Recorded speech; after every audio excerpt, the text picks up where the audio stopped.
Hello and welcome to another edition of the Under Center podcast. I'm your host, Daragh Rian, and I am, of course, joined by my co-host in crime, and probably actually now at this rate for our review shows, Rain. It seems to be just ourselves that seem to do it a lot of the time now.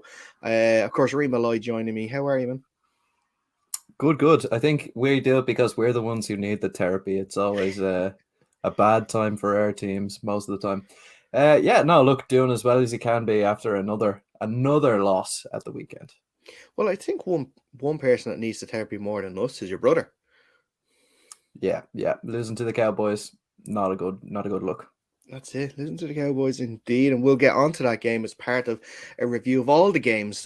What we like to do every Tuesday night. That is, we'll go through all the games in under an hour, talk about the main topics, main questions coming out of those games. So I guess we'll head straight into it. But before we do, of course, I should mention that this show today is brought to you in partnership with Locker. Locker is a new sports app that centralizes premium sports content and puts the power in the hands of fans to personalize their world of sport, including a range of premium NFL sources that can be tailored to your fan experience. Download the app for free in the Irish or UK iOS and Play Store today. So let's get straight in then to the reviews, and I think we should probably start with the highest scoring game of the weekend. What do you think? I think that's my Seattle Seahawks. The Seattle Seahawks 48, the Detroit Lions 45 in. I guess if you need a definition for a shootout, this was it. An absolutely bonkers game. Not one to watch now if you're a lover of good defenses like I tend to be, but still a thoroughly entertaining game. The first time in Seahawks history, actually, that they did not have to punt once, which is actually unbelievable to say. Being a Seahawks fan, if you are a Seahawks fan, you know that punting is just part and parcel with, running the football when it comes to being a Seahawks fan. The running backs finally got things going after their early season struggle. Rashad Penny going in for 2 touchdowns and over 100 yards rushing. But the defense again struggled. Defense on both sides struggled.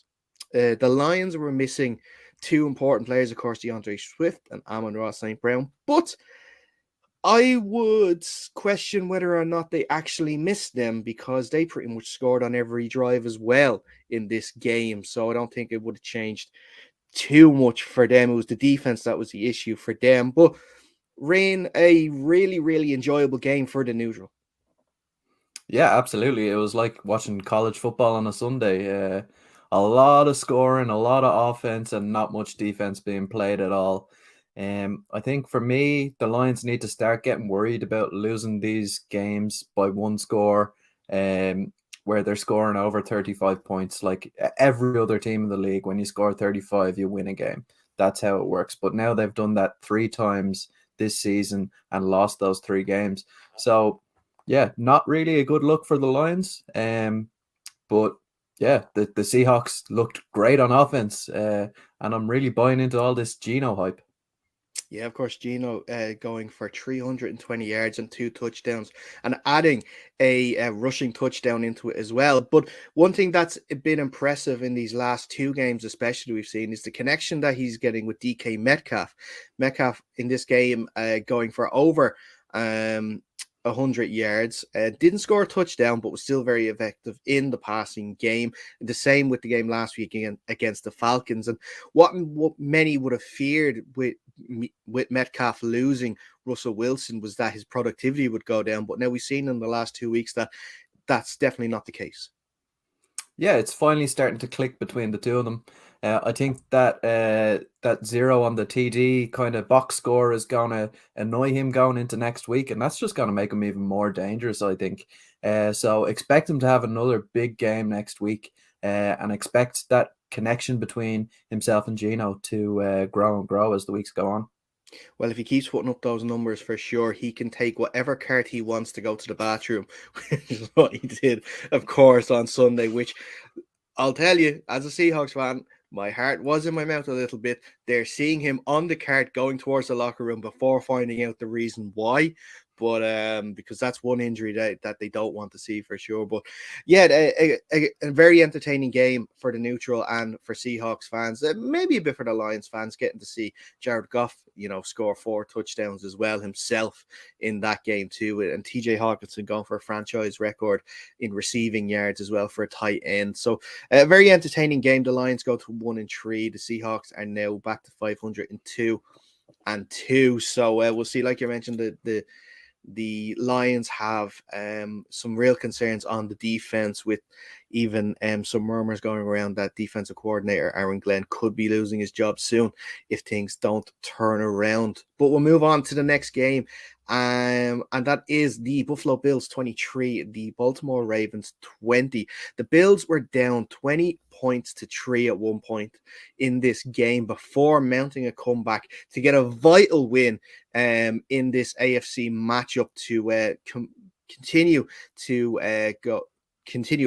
stay in first place in the AFC East. Rian, sort of after their loss to the Dolphins last week, it was important that the Bills bounce back, but for a long periods in this game, it looked like that wasn't going to be the case. Yeah, it absolutely did. The Ravens looked very strong. Lamar Jackson continuing his kind of run towards that MVP contention. Now, I think the major talking point on this one was that fourth down at the end of the game. They put the ball in Lamar Jackson's hands and it was intercepted. To me, look, the analytics said you had a 71% chance of winning by going for it on fourth down in that situation. It was a 67% chance of winning by kicking the field goal. So obviously analytics, 4%, great, do that. But they hadn't scored a point in a long time at that point, and the 3 points would have done a lot to go towards winning that game. I don't know if you agree with me here, Daragh, but I think it was a surefire mistake to be going for it on fourth down and goal on that particular play. No, I fully agree. And the fact, like you mentioned, the Ravens had not scored at all in the second half, up to that point, and obviously they continued to not at all. I think it was the wrong decision. They should have went for the for the field goal. It would have then forced the Bills to at least score that field goal to even tie this game. So they could try and win it again in overtime. But it's just this is the part of the analytics side of the game where I guess common sense, or that feeling sort of it leaves, and you should be going for that sort of gut feeling instead, that like, okay, we should be going for this field goal instead. And like for a lot of that game, the Bills did struggle, and Josh Allen did struggle. Now you could put that down to the conditions. It was a tough game for quarterbacks, because even Lamar himself, only thrown for 144 yards in that game, and being picked off twice. Josh Allen getting picked off twice himself, but he himself rushing in for a touchdown, where Lamar, of course, didn't. But it's all sort of teams have these wobbly spells, and after the game last week against the Miami Dolphins, everyone said this is the Bills' wobbly patch in comparison to when the Rams had their wobbly patch at the start of the year before they went on to win the Super Bowl. But I think like with this, it's one of these. I compare it to like going and watching football. In the days that Man United used to win leagues and stuff like that. There was games in the year that they would not play well, but one way or another they'd grind out that victory, and those would be so important come the end of the year. And this is definitely one of them, that when it comes to seeding at the end of the regular season and who's going to get home field advantage, this win is going to be vital. Absolutely, yeah. And that's like a hallmark of all Super Bowl teams, is that they win those gritty games on the road in poor conditions when they really need to win it. They may not do it and look pretty doing it, but they get the job done. And I think that's really important for the Bills, that they did win that game. It now puts them in a much stronger position moving forward. And as they get healthier and healthier, and they're pretty banged up at the moment, they're going to be a team to be reckoned with. Yeah, for sure. Let's move on then to the only undefeated team left in the NFL, that is the Philadelphia Eagles, 29. The Jacksonville Jaguars, 21. The Eagles coming back from 14-0 down to beat the Jags and spoil the day of former head coach Doug Peterson. The damage was done on the ground in these horrible conditions again, and just like in Baltimore, and the rain and the wind was awful there at Lincoln Financial. 2 rushing touchdowns for Miles Sanders, 1 for Kenneth Gainwell, and Jalen Hurts adding a rushing touchdown as well. A really, really tough day for Trevor Lawrence. 11-23 for 174 yards, 2 touchdowns, but 1 interception, sacked 4 times, but also fumbled the ball 4 times in that game as well. So a really, really tough day for the second-year quarterback in Jacksonville. But the Eagles continue to impress and seem to be backing up their early season hype. I want to ask you this question. Are they proving to be legitimate Super Bowl contenders? Or is it the case that they're just beating 4 teams that had losing records last year, and it's just the way the schedule has fallen? Yeah, I think their schedule is pretty backloaded. I still have questions about that offense. I don't think Sanders is an elite running back. I don't think Jalen Hurts is an elite quarterback. Their wide receivers are very good, but I want to see them play against an elite defense, and none of the first 4 teams that they've played against have been that. Now, that being said, this was a very, very good performance to come back from 14 points down. Turnovers obviously killed the Jaguars, but for the most part, someone has to force those takeaways. And the Eagles did that. So impressive on that front. And yeah, I can see them definitely being playoff contenders, but I'm not sure if they have that Super Bowl caliber yet. I'm going to kind of not really give an opinion on it yet because I want to see them play against a top class defense before I can make that call. Yeah. Just looking here at their schedule, the next 5 games, if I'm looking at it, it's at the Cardinals, I should say, that do have some pieces to their defense. I wouldn't say they're an elite defense, but I'd say they'd be better than a lot of the defenses that they faced so far. Then against the Steelers at home. Now I'd imagine if TJ Watt was playing in that game, it would be a lot tougher for them. But I'm not too sure if that's going to be the elite defense that we hope to see them up against. Then they're going to Houston to face the Texans. Again, not the best defense. At home to the Commanders. Who knows what state they'll be in by the time that game comes around, or who will be in charge. And then away to the Indianapolis Colts. So that'll be a tough game now for sure in Indy. And we've seen that they've been able to give games to the likes of the Chiefs this year, but also they've had some bad losses at home this year that we'll talk about in a little while too. But let's move on to one of the late games, and that was the one in Las Vegas. It was the Las Vegas Raiders 32, the Denver Broncos 23. The Raiders get their first win of the season. The Broncos showed some life on offense, with Russ throwing for 2 touchdowns and getting a rushing touchdown of his own. Was sacked 3 times. The big story coming out of this game, of course, was them losing their star running back Javonte Williams to a torn ACL. The Broncos going 2-2 for the year. The Raiders now are 1-3. It is such a tight division, with the Broncos still only 1 game back on the division leading Chiefs. But this sort of loss against a division rival, these ones can be soul crushing. They can, absolutely. There are positives to take from this game for the Broncos. I think it's the first time that they scored 2 offensive touchdowns in a game this year, which is amazing with the amount of talent that they have on offense. But yeah, it looks like the Raiders kind of found their identity a little bit in that game. They didn't put all of the onus on Derek Carr throwing for 400 yards. They handed the ball off to Josh Jacobs, and he did a very, very good job and went in for a couple of touchdowns. So I think this has kind of been a little bit of a an awakening game in terms of the offense for both sides. But obviously, the Raiders came out on top, and that's got to be sickening for the Broncos. Yeah, and you mentioned it perfectly there with the Raiders rushing game, that Josh Jacobs was able to take over that game, which meant that the Broncos were probably putting more people in the box to stop the run, which then gave them the chance to have these like one-on-one shots for Devontae Adams against Patrick Surtain in this case, so that they could give him the ball more. And we saw it there with Adams getting 9 receptions for 101 yards from 13 targets. That would be the sort of what he would expect week in, week out. And like that, if they can get the rushing attack going, he'll see more and more games like that as we progress. And, for the Denver Broncos, injuries are starting to mount up more and more as well. They have the short week this week going up against the Colts as well. In Empower Field there in Denver, which of course we will look forward to in more detail later on in the week.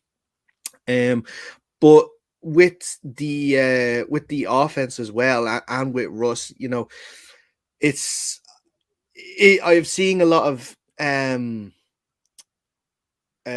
Broncos fans timelines on Twitter, and it's quite refreshing to see, because they're complaining about the exact same things, and if I was here, he'd back me up on this, but the exact same things Seahawks fans complained about Russ, with holding on to the ball too long, getting sacks, and only going for the deep ball. But hey, look, listen, that's I am going to stop eventually making fun about it when it stops being funny, but it hasn't stopped being funny yet, so I'm going to keep going.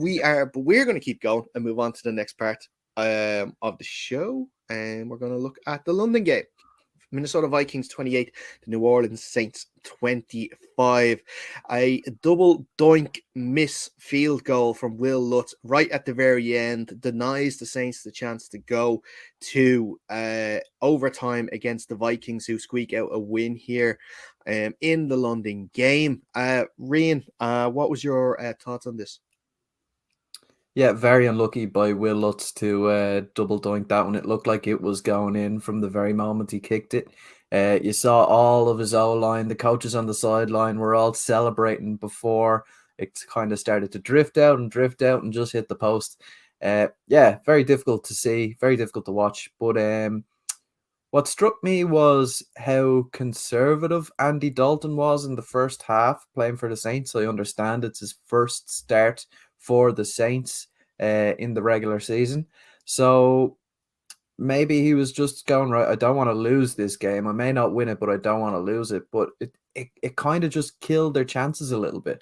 Now, their defense was very strong. They stopped the Vikings in the red zone a couple of times there in the first half. But yeah, look, the Vikings looked pretty strong again. They were able to move the ball. They did have those few red zone issues, but they got Jefferson in the end zone again, and they came out with the W, which is not always a given when you travel so far to play your game. Yeah, and look, with Dalton as well, it should be noted that, of course, obviously with Jameis Winston missing, he's going to be playing that game. But Alvin Kamara was a late, decision to sit out this game. They were also missing Michael Thomas, so they were missing some key pieces to that offense. So I guess you should commend them as well for staying in the game as long as they did, and still being able to score the 25 points. They, of course, now they go back and they have a short week, not a short week, but like a quick turnaround. Because normally teams to play in London go on the bye. They're playing again now this week.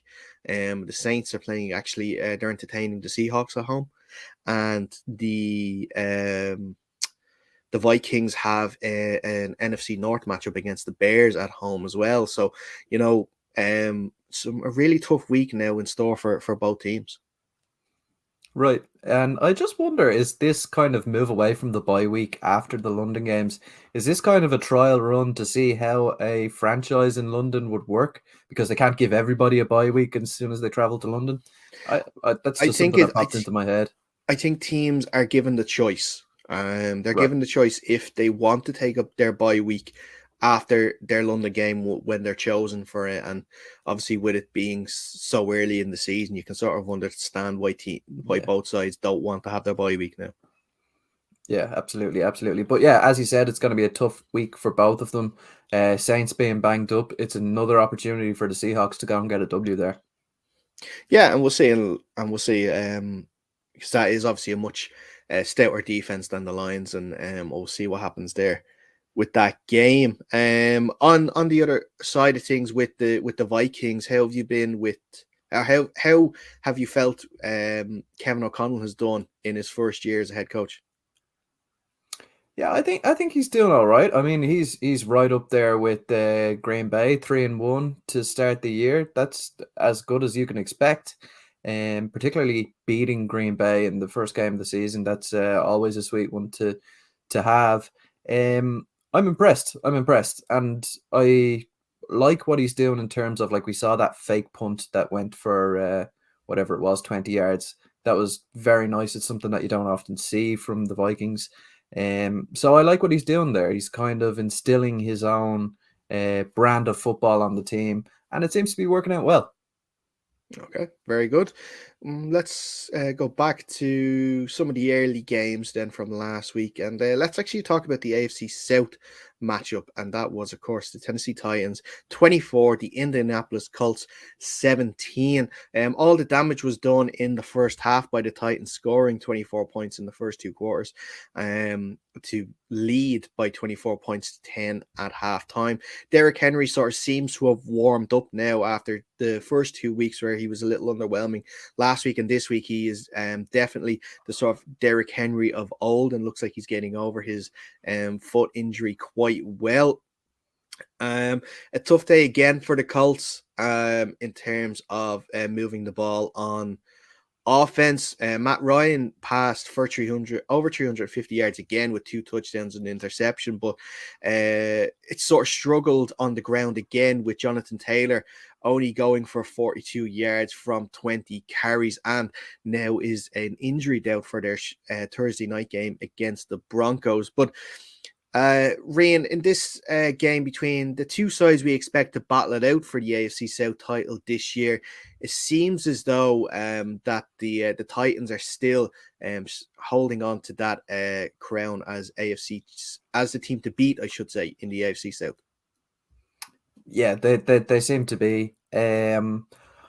I was pretty surprised with Matt Ryan's performance. You know, he's still got those good numbers, 350 yards passing, 2 touchdowns, but this kind of inability to hold on to the football has been creeping into his game a little bit over the past season. Like, he had another 2 fumbles at the weekend, and that's something that really costs the team. Like, even if they're recovered, they are going for negative yardage. It's obviously being exacerbated by the fact that JT can't get the ball going on the ground at all. I don't know how you go from being the leading rusher in the year one season to not being able to do it at all the season after. Like, that O-line hasn't really taken much damage. I mean, I guess Taylor Lewan is out at the moment, is he? That's on the Tennessee side, though. Oh, sorry. Yeah, no, yeah. So yeah, their their O-line is fine. I don't see where this issue has come from. I think it's with teams now that they are just loading the box. Sorry, they are just loading the box to stop the Colts, and they're allowing sort of the Colts, receiving core to go one-on-one with their defense and think that they'll be able to do it. Because it seems as though, and it was the same last year when he was with the Falcons, Matt Ryan has no problem taking a team down the field. It's red zone where he's having a lot of issues, and trying to push the ball in for scores, and relying again on his tight ends. This week it was Mo Ali Cox getting the 2 touchdowns. Last week I think what was it, Jelani Woods was the one that got the 2 touchdowns last week for the Colts. So their wide receivers aren't probably helping enough to sort of warrant more defenders to be going in the backfield to help, which would then open up the running game for Jonathan Taylor a bit more. So I'm guessing until the passing game starts becoming more of a threat, especially in the red zone, we might continue to see the struggles for Jonathan Taylor. Yeah, I think you might be right there. I think you've hit the nail on the head. Oh, thank you. I have some insightful analysis every now and again, but not often. Not often. That's my one now for the month. So come back to me again in November when I'll have something more insightful. It could be about your team. You'll never know. Let's have a look at let's talk about this game. Yes, sorry. If everything would work for me, that would be great. Here we are now. Yes, the New York Jets 20, New York Jets 24, sorry, the Pittsburgh Steelers 20. Zach Wilson made his comeback in this game. He struggled earlier on, but led the team to a fourth quarter victory against the Pittsburgh Steelers, who introduced the NFL world to Kenny Pickett, who made his debut, who was brought on in the second half of this game after Mitch Trubisky again had a very poor first half as the Pittsburgh Steelers starting quarterback. We now know that he will not be the starting quarterback anymore. Rian, there was a lot of, positive things said about Kenny Pickett's debut. This seems like a breath of fresh air, but we can't forget the fact that he did not throw for a touchdown. He threw 3 interceptions. And now, look, don't get me wrong. He still rushed for 2 touchdowns as well in the red zone. But, for fans that are thinking that this is the jump start to the Pittsburgh season, I think we have to put the brakes on it just a little bit. Yeah, talk about a chaotic start to your NFL career. Obviously, 2 rushing touchdowns. That's a major positive. He had 10 of 13 passing. Excellent completion percentage there. But the 3 interceptions, so he did not incomplete a pass. Every pass that did not go for a reception went for an interception. That's chaotic.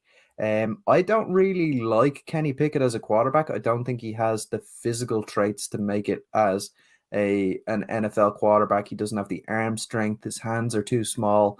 To me, he's being rushed into this a little bit. I don't think he's going to be the kickstarter for the Steelers on offense. But who knows? You never know in this league. He could come out next week and shock us all. But I just don't see the physical traits don't match up with what the Pittsburgh fans are saying is going to happen. Mm-hmm. And on the Jets side of things, an important victory to go to 2-2 for the season. Joe Flacco did what he could in those first 3 games of the year to sort of keep things going, and of course, getting that win against the Browns was great. Now Zach Wilson is here. A lot of hype around him this year, and especially with the sort of offense that he's going to be in charge of. What did you make of Zach Wilson's first game of the 2022 season? Yeah, like you said yourself, it started out a little bit rough for him. But he grew into the game. He did lead that game-winning drive at the end. So definitely positives to be had. He's obviously an upgrade on Joe Flacco. So yeah, I think he's going to be only positive for this team. He just needs to take care of the ball more, right? That was an issue for him last season, and throwing 2 picks in his comeback this season worries me just a little bit. He just needs to be more careful where he puts the football. Yeah, totally. Let's move on then we'll stay in the AFC. Let's talk about the LA Chargers. They went to Houston and beat the Texans by 34 points to 24. The star of the show in this game was obviously Austin Eckler, who scored 3 touchdowns in the game, 2 rushing and 1 receiving. A great bounce back win for the Chargers after their shock loss last week against the Jaguars. And it looks as though Justin Herbert is sort of, doing okay with the rib injury. He's going on. I wouldn't say he's probably at full health right now. He's probably in a bit of pain, but he is going to continue on. The kind of a breakout game for running back Dameon Pierce on the other side as well, going for a 75-yard touchdown in the game. But a much needed win for the Chargers in this one, Rin. Absolutely. And the Texans this season, they're not just a gimme win like I thought they were going to be. They're a tough opposition to beat. They're a sleeper They team. They're a sleeper team. as you said, yeah, They they just might need go to to the win playoffs. games now. That's all they need to Yeah, do. exactly. Yeah. No, it's all well and good being tough to beat, but when you're getting beat all the time, it's not great. But still, the Chargers did what they had to do. Justin Herbert looked a bit more comfortable than he did last week. Um, and yeah, like you said, Austin Eckler broke out last week. I think that's the first rushing touchdown that the Chargers had all season. So look for more of that going forward. Yep, for sure. And with Mike Williams as well getting more involved in the offense, going for 120 yards. Gerald Everett getting involved too in the offense, going for a touchdown and 61 yards from 5 receptions. The one worry I have is, I guess, with Davis Mills is he's not progressing in the early stages of this season as probably the Texans would have hoped. Going for trying 2 touchdowns this week, but also trying 2 interceptions, sacked 4 times as well. Now you can't always put it on the quarterback for sacks; it has to be some down to the O line as well. But yeah, a tough start to the season for the young quarterback. Yeah, it has been. And I think, he was kind of put in a tough situation. Like Davis Mills was never going to be, he was never expecting, I think, himself to be a starting quarterback in the league in his first, let alone his second season in the league. And, the pieces he has around him are not exactly the offense is not star studded, right? So they have guys like Brandon Cooks, who is a decent wide receiver in the league, but outside of that, who has he really got to throw the ball to? His running backs, fair enough. Damian Pierce looks to be a stud, but he is still a rookie. He hasn't really been given the opportunity to grow in his position. But at the same time, you can't always put that on the coaching staff. I think part of that has to be on Davis Mills himself. I think he needs to show more progression. Like I said about Wilson, he needs to take care of the football better. Yeah, yeah, and a tough slate of games coming up for the Texans too, who now are the only side in the NFL without a win. Games coming up against the Jaguars, the Raiders, the Titans, the Eagles, and the Giants just in the next 5 alone. So that's going to be tough. And like you said, they battle a lot, and and you like to see them battle, but they need to get some wins on the board, or else they are going to be, in that number 1 slot for the next NFL draft. And um, I don't think Texans fans can go another year without at least a few wins on the board. Right. Yeah. Now, the only positive there is that Bryce Young is sitting there coming out of Alabama. He's going to be NFL ready. So whoever's got that number 1 pick has got themselves a stud of a quarterback coming into the league next year. So yeah, maybe the fans of the Texans are actually okay with losing all of these games. Maybe they want Bryce Young because he's definitely going to be an upgrade to Davis Mills. Well, cue the Bryce Young shoulder injury narrative coming up throughout now the next Yes. couple Yes. of months, and seeing how has he really recovered from the shoulder injury, and is that going to hold him back in the NFL? So yeah, I can see it coming down the road. It's going to happen. Let's have a look at the NFC East matchup, and that is, of course, the Washington Commanders 10, the Dallas Cowboys 25. Cooper Rush remains undefeated as a starter, as a quarterback in the NFL. Unbelievable stuff here from the young quarterback, while of course Dak is out injured. A really tough day again for Carson Wentz, 25 of 42 for just 170 yards with 1 touchdown and 2 interceptions, and throw in, 2 sacks in there as well.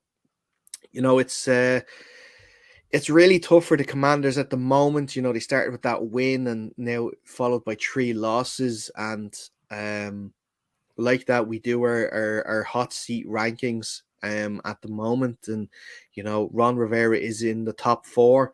And it looks like if it wasn't for a certain head coach in Carolina, he would be first on that list. Yeah, it's looking bad for Washington.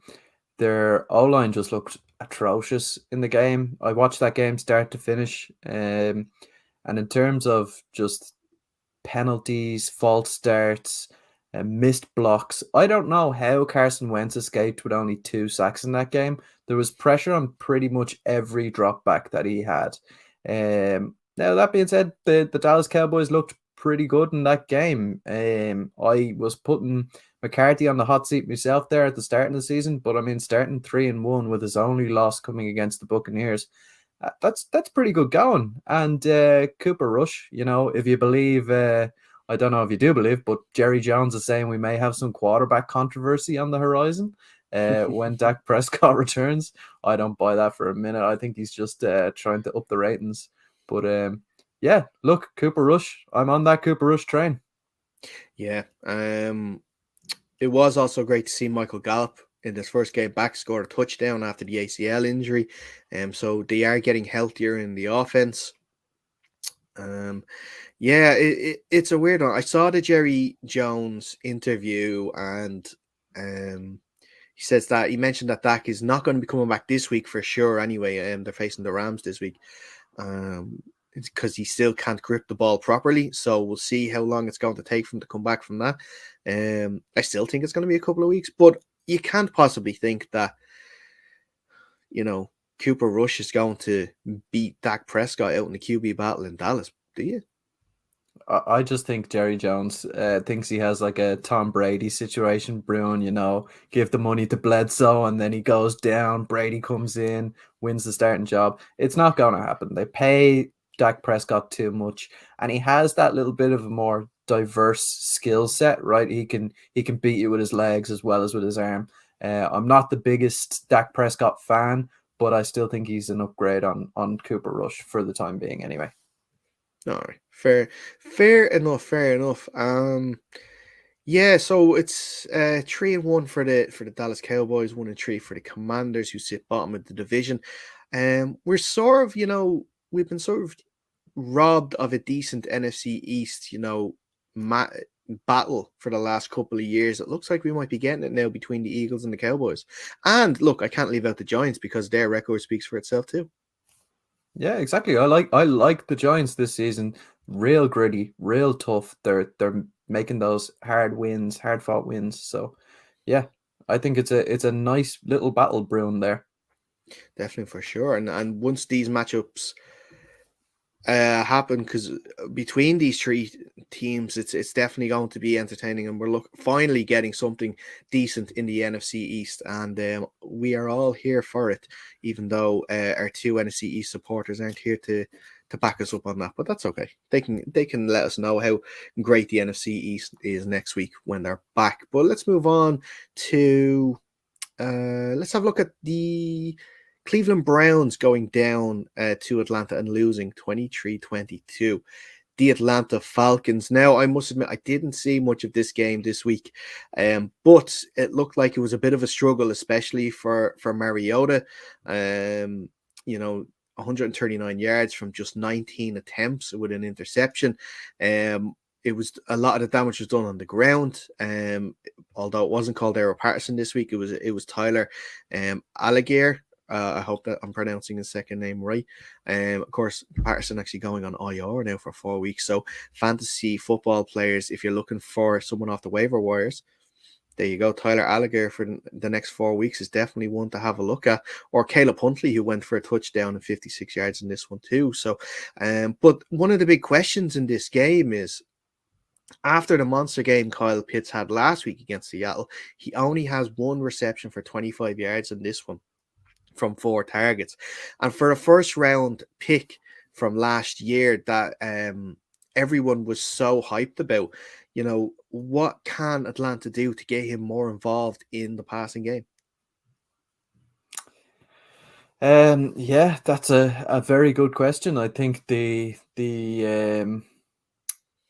like the real answer there is just get a quarterback who can get the ball to him consistently. I don't really think very much of Mariota in the past game, but at the same time, the backup in his name escapes me, drafted this season anyway. Desmond I Ritter. don't. Desmond Ridder, I don't see him being a whole lot better than Mariota. He was drafted in the third or the fourth round, which generally tends not to be a polished QB coming right out of the draft. So yeah, it might be a down season for Kyle Pitts this season until he gets himself a quarterback who can throw him the football. Mm-hmm. Do you think that it is Kyle Pitts, struggle to adapt to the NFL, or do you think it's the offensive scheme and the that is hampering his I wouldn't say development, but like making is stopping him from getting the numbers that people would have hoped he would have been getting? Yeah, it's an interesting one. I think one thing that you didn't actually mention is that defenses are kind of adapting to him as well, right? So they've now got tape on Kyle Pitts. They know his kind of his habits and this sort of thing, so they will be able to adapt. The second season is always, more than likely, always a down season for a receiver.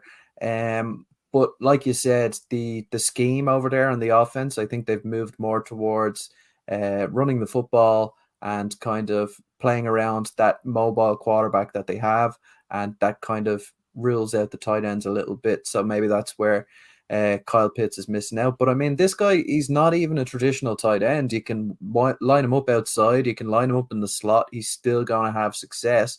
I think they need to really start scheming to get the ball into his hands, because even after he makes that catch, he is dangerous when he has the ball in his hands. Yeah, for sure. Crazy thing is with Kyle Pitts, 1 season and 4 games into his NFL career, he has not scored a touchdown on US soil. His only touchdown coming in the London game last year against the Jets, which is a crazy stat to say. Like, I have 1 touchdown in the NFL, but I didn't score it on American soil. Unbelievable there for that. So let's see. Hopefully, fancy players maybe don't lose faith in Pitts just yet. It still is only 4 weeks. You probably didn't draft him that high. Well, at least I hope you didn't. So let's stick with him for a couple of more weeks before we end up considering dropping him. Because if it is the case that Mariota continues to struggle and Desmond Ridder comes in, a new quarterback or a bad quarterback's best friend is his tight end. So just remember that. Let's move on and let's talk about this game. I'm sorry, Rian. The Carolina Panthers 16, the Arizona Cardinals 26. What started out so well for the Cardinals, for the Panthers, with a Frankie Louvu interception going in for a pick 6, going 10-0 up. The Cardinals came back in this game and continued just to pick away at the scoreboard, and eventually broke away from the Panthers, and another game where Baker Mayfield has struggled. Yeah, I think he had another 5 batted passes, which brings him to like 16 on the season in 4 games. Just ridiculous numbers. I mentioned in our little group chat earlier on, his QBR is 15.6 on the year. And when you take away play action from that, which is his best platform to throw off, he's at 6. His QBR is 6 on the season. Now, in terms of his overall QBR, there's only been 2 quarterbacks through 4 games in the history of the league who have been worse than him, and that's Jamarcus Russell and Blaine Gabbert. So that's the kind of bar that's being set here. A lot of fans in the stadium were calling for Sam Darnold at the end of the game. Now, everybody understands that he is still on IR. It's a little bit of a jest, a little bit of a jibe at Baker Mayfield. But still, the question actually is this guy going to succeed more so than Baker Mayfield in this offense? At the start of last season, Sam Darnold looked like a competent quarterback, and I think most of that was down to Christian McCaffrey being available. Christian McCaffrey has been available this season for the entirety of the season, and Baker still hasn't been able to do the job. So the question is when Sam Darnold gets healthy, who is Matt Rule going to go with, if he's still around, of course? Well, that's what the next question I was going to ask is about Matt Rule, because we did see some reports leading into this game that, Matt Rule has actually lost the dressing room. And, if these reports are starting coming out, surely it's only a matter of time before, owner David Tepper starts to sort of, consider whether or not Rule is the right man to go forward with this team. Yeah, I think so. So there's a lot of conflicting reports out there. Some reports saying that the dressing room has been lost, but others reports saying that David Tepper is willing to be patient and willing to stick with Matt Rule until things start to go right. But I mean, you cannot continue to lose in the fashion that the Panthers have been, with an absolute stalemate on offense. And continue with the same guy in the head coach role, particularly when you have, guys on your coaching staff at the moment who have had head coaching experience. Ben McAdoo was the head coach of the Giants. Steve Wilkes, for a short period, was the head coach of the Arizona Cardinals. These are two guys who must be looking up and going, why is this guy still on a job? I know. I'm sure, and like that, I do agree, and I think it's, it is only a matter of time before they do decide to move on. If that is the case, do you give the job to Ben McAdoo for the rest of the season until they can find a new head coach, or are you looking for your new head coach straight away? I don't think you're looking for your new head coach straight away, because I think there's you can't go for interviews. If you're already in a job, you can't go for interviews until I think it's the last 2 weeks of the season or something like that. Mm-hmm. Mm-hmm. So in terms of free agent coaches on the market at the moment, there's nobody really there that sticks out. I think what really should happen is put Steve Wilkes in as the interim coach, keep McAdoo in his job as the OC, as much as that pains me to say, because he has not called good games so far. And then get somebody off the McVay coach tree, because that seems to be the kind of route forward, particularly if you have a running back like Christian McCaffrey. Go get yourself a quarterback like Will Levis, who's already running in that kind of wide zone scheme down in Kentucky. He'll be NFL ready day one. Because I think that's all really the Panthers are missing, is that quarterback to actually get rolling. Like, it's not the best offense in the world, but there's certainly enough weapons there to succeed in the league. Yeah. And before we move on, we should also mention JJ Watt, of course, who played in the game after having a heart procedure during the week, which was kind of out of the blue, because he did tweet just before the game on Sunday, because he said that someone was going to leak the story, so he wanted to get ahead of it. Thankfully, he's okay. I would suggest that everyone goes and watches his press conference after the game on Sunday, where he just see how emotional he was after winning the game, and how he was talking about how seeing his son to be ultrasound, and then having to see an ultrasound of his own heart. It's an interview there, or it's a video that you should definitely watch and check out. And thankfully he is A-okay, and he was able to play well on Sunday. Let's move on then to Lambeau Field. The Green Bay Packers 27, the New England Patriots 24. The Packers winning with a overtime field goal from I was going to say Max Crosby, but that's not who it is. Of course, that would be pretty impressive if Max Crosby can. I'd like to see that, though.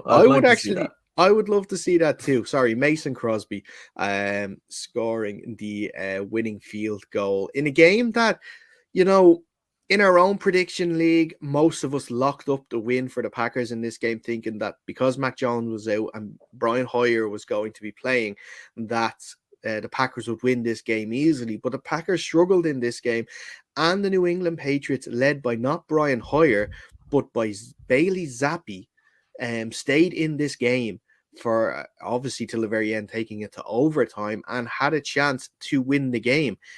There is one issue, though, that I should bring up in this, and I don't know if you saw it watching the game back. Devontae Parker's touchdown.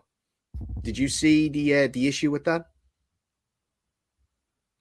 No, I did not. No, no. The play clock no.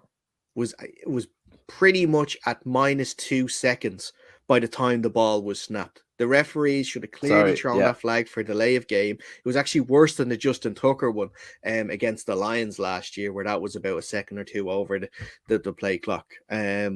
I didn't see much of an argument from the Green Bay sideline. I think it should have been argued more, or it should have been checked. Something like this stuff has to be able to be checked. If scoring plays are all scoring plays are reviewed, the play clock should be one of those things that is reviewable. Yeah, I kind of understand where you're coming from on this one. Like, the play clock is a big deal, and it's possibly something that should be reviewed. But it's kind of like, where do you draw the line, right? If you're on a scoring play, do you look at every single player across the O line and did they make a hold? Because we know on pretty much every play in the NFL there is a hold, and it's I just can lost in the I middle of that.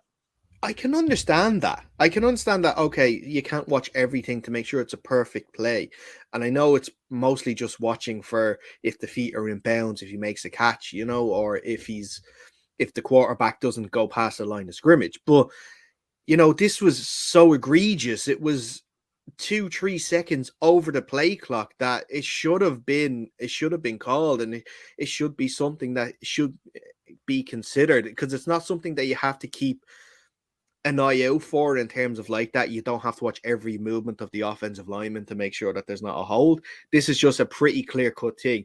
Oh, the play clock's at 0. He still hasn't snapped the ball. It's a clear delay of game. So the play shouldn't count. Yeah, I suppose, and it's very much a black and white thing, right? I know there is that little bit of leeway where they say clock hits 0, look up, and if the ball's not snapped, that's a delay of game. Um, so yeah, I don't see why this can't be called back, because surely, it's a penalty just like any other penalty. Um, I guess, yeah, the way you put it there, I think I agree. This should have been reviewed. Yeah, exactly. Well, it should be reviewable. That's Reviewable, yeah, that's what I yeah. would say. It should be reviewable. But like I should say as well, how are you feeling about Aaron Rodgers in this game? He sort of is continuing with his season struggles, and you could hear audibly how angry he was at his offensive line at one point, because he tried to get the quick snap off, being vintage Aaron Rodgers, trying to catch the defense coming off the field slowly and getting that penalty. But yeah, it's not been the greatest of times for Aaron Rodgers, despite the team being 3-1.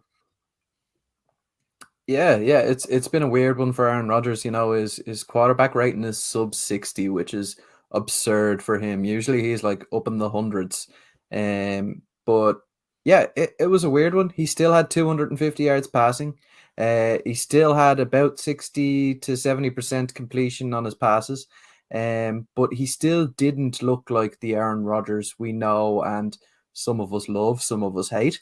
Um, yeah, it's just a strange one. I think it's going to develop as the season goes on, right? He is still very new to that wide receiver core. Romeo Dobbs and Watson are two guys who he's just not familiar with throwing the ball, and even with their new guy that they picked up, Sammy Watkins, he's not familiar with throwing the ball to him either. So the only guy he really has there who he's familiar with is Randall Cobb, and that guy should be in an old folks home at this stage. So yeah, look, I expect for things to slowly get better for Green Bay, and they have the defense that they can rely on as those growing pains occur on the offense. Yeah. Let's move on to the last of the Sunday afternoon evening games. That is the Chicago Bears 12, the New York Giants 20. The Giants go to 3-1. The Bears are now 2-2. I guess a game that won't live long in the memory of a lot of folks. Obviously, the headlines from this game, the Giants were down to no fit quarterbacks towards the end of the game. Saquon Barkley again goes for over 100 yards again. On the Chicago side of things, Justin Fields doesn't throw a touchdown pass, but also doesn't throw an interception in this game. So There is improvements there from the quarterback in this sense. But the New York Giants, Rian, again, continuing their great start under their new head coach, Brian Daboll. Yeah, absolutely. Another gritty win, going down to their emergency quarterback in Saquon Barkley at the end of the game. 200 rushing yards from quarterbacks in this game, if you count Saquon. But yeah, in terms of the Bears, Justin Fields, the longer this goes on, the longer this kind of terrible form continues, the more you have to kind of go, is this guy suited to the NFL? He has the physical traits and attributes, but does he have the mental capability of winning games and, just being a competent, sound quarterback in the NFL?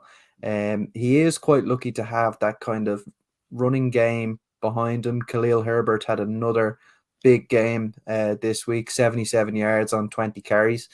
But yeah, he just really needs to start elevating his game for the Chicago Bears to start winning, Yeah, definitely for sure.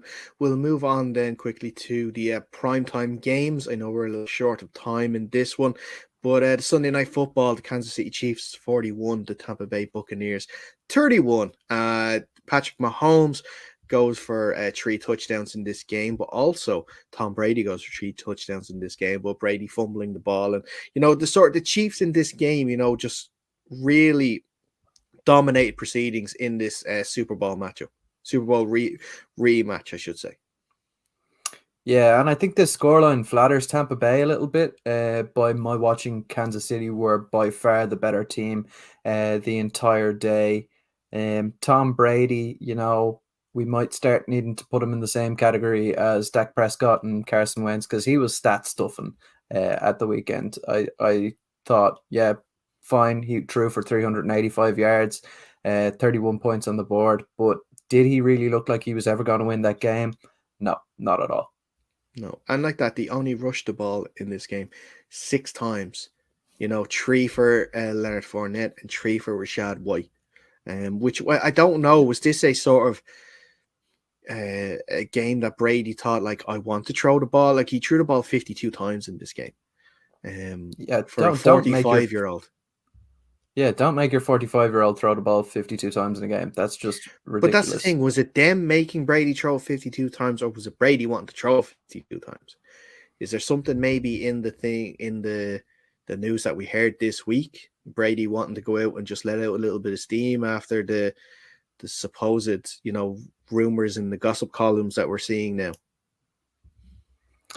Yeah, I'm not 100% sure, but he should know after 22 years in the league that he cannot do it all by himself. He needs to at least sprinkle in the run to be in with any chance of winning a game. When's the last time you saw a team win a game while rushing the ball 6 times?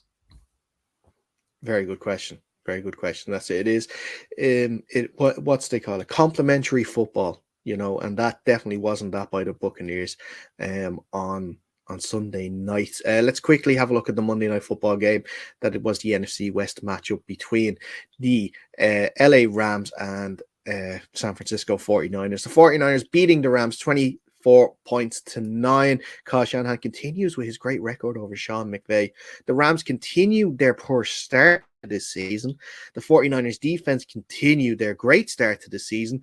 But all of that doesn't matter because Bobby Wagner got to absolutely clear a streaker on the field during the game. Yeah, that was a nice one to see. All right. It was my favorite tackle of the entire game. Yeah, no, but looking at this one, I was so surprised that the Rams were annihilated in this game. Like, I know that Shanahan has had the upper hand on McVay in recent years, but for the Rams to only go to the red zone 3 times and all 3 times to come away with just a field goal, that's gotta hurt. I have not seen this offense look as bad as they have. Coming off that Super Bowl, they didn't really lose any weapons on the offensive side of the ball, so they should be better than they are.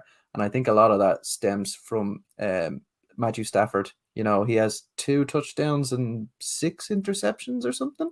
over the first 4 games. That's not really good enough. I wonder, is that to do with the elbow injury that he's kind of struggling along with? Yeah, but in any case, it's been a bad showing on offense.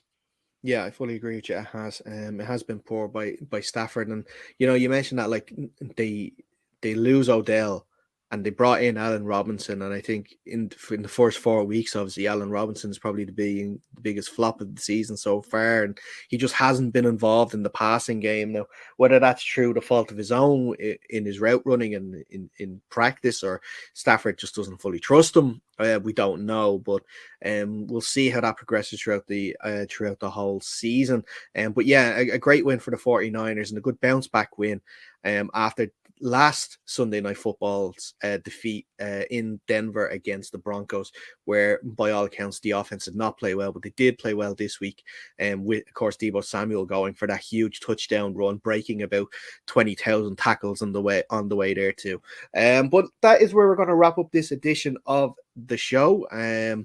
That is our review done for this week. And before we go, I should mention one more time that this show has been brought to you by Locker. Locker is a new sports app that centralizes premium sports content and puts the power in the hands of fans to personalize their world of sport, including a range of premium NFL sources that can be tailored to your fan experience. Download the app for free in the Irish or UK iOS and Play Store today. So a big thank you to them for sponsoring this show, and a big thank you to you, Rian, for hopping on with me this evening.